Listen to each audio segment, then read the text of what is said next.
Yann Martel was born on June 25, 1963, in Salamanca, Spain. His parents were Emile and Nicole Martel.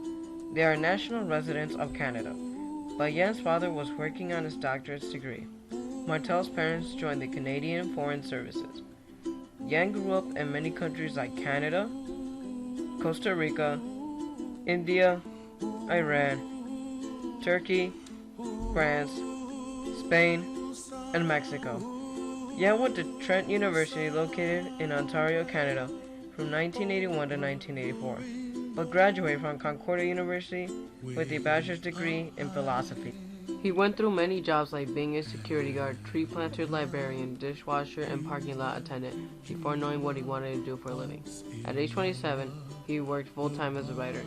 His first book was The Facts Behind the Helsinki Rockamadios and Other Stories, a book made out of 4 short stories and was published in 1993. Yann felt bad because his book wasn't selling very well.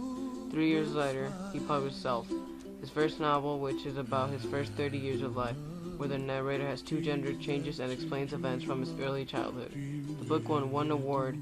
It was the Chapters Books in Canada First Novel Award for Fiction in Canada. The book was low on sales, so Yann packed his bags and went to India to find inspiration for his 3rd novel. When Martel was in India, the abundance of animals there reminded him of a review he saw in a newspaper. That's when the idea of Life of Pi was born. The book was then published in 2001. Life of Pi starts in Pondicherry, India, 1970s, during the Indo-Pakistani War. Times were tough for Pi's family. Their zoo business wasn't making money, so they went on a boat to Canada through the Pacific Ocean. That is when the ship sinks and Pi's the only one to survive on a lifeboat. But there was a 450-pound Bengal tiger with them. This whole story is about the survival of Pi stranded at sea for 227 days. The story has a lot of focus on the will to survive and also focuses on religion and belief in miracles.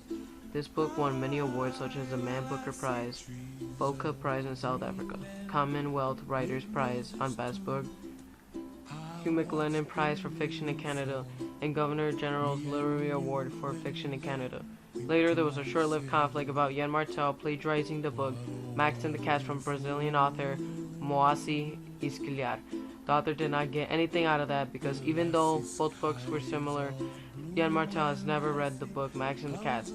In 2002 and 2003, he was a professor in the Department of Comparative Literature in the University of Berlin, Germany.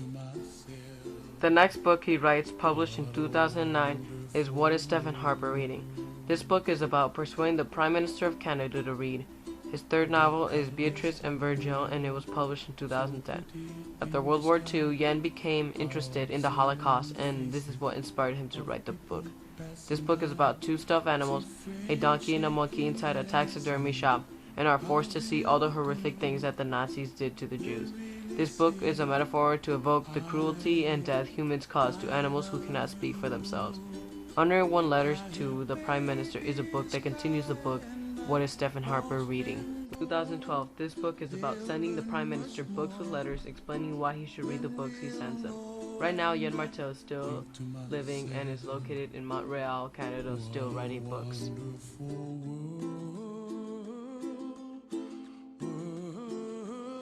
Someday I wish upon a star, wake up where the clouds are far behind. Be where trouble melts like a lemon drops, high above the chimney top, that's where